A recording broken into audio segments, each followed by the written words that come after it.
Pasidažykim kartu nuo iki. Pradėsim nuo makiažo bazės silikono pagrindų, sušildom tarp pirštų ir užpildau ypatingą T-zoną, ten, kur yra išsiplėtusios poros ir raukšlytės. Toliau naudoju makiažo pagrindą sausai odai ir specialiai tam sukurtą teptuką su hipoalerginiu plauku. Padengiu visą veidą. Makiažo pagrindas puikiai maskuoja raudonį, drėkina ir suteikia odai švietėjimą. Toliau pamaskuojame paakius. Naudoju paakių maskuoklę persikinio atspalvio, kuris puikiai neutralizuoja mėlynumą. Labai svarbu nepraleisti vidinį kampą, taip pat užmaskuoju viršutinį voką ir apatinį.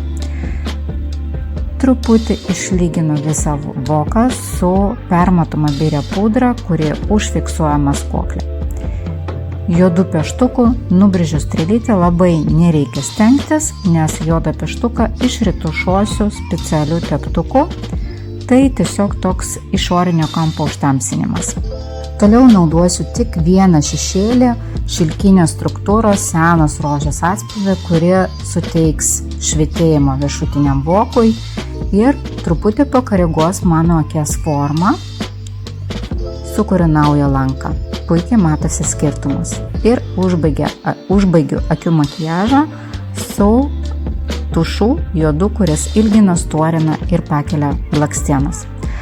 Užfiksuoju makiažo pagrindą, lengvai praeinu su biria permatoma pudra tuose zonose, kur yra arčiau rūbų, o žandukus ir visur kitur prisieinu su šilkinė lyginamąja pudra, kuri suteikia švelnų atspalvį ir duoda šilkinį užbaigimą. Toliau einame su antakiais, prašukuoju ir antakių formavimui naudoju specialų tikslų antakių pieštuką vaško pagrindu, kuris puikiai laikosi, dapiešiu trūkstamų plaukų ir koreguoju antakių formą.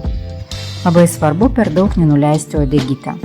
Toliau padarysiu labai paprastą ir lengvą veido korekciją, sumaišau korekcijos pudrą ir highlighterį ir lengvai prasieinu skruostikaulį, nosytės galiuką ir virš lūpų. Ir užbaigiu pusiau drėkinančių lūpų dažų labai gražios, prabangios spalvos, kurie atrodo labai harmoningai dieniniam makiaže. Jei patiko, palik širdutę komentare, o dėl priemonių kreipkis drąsiai.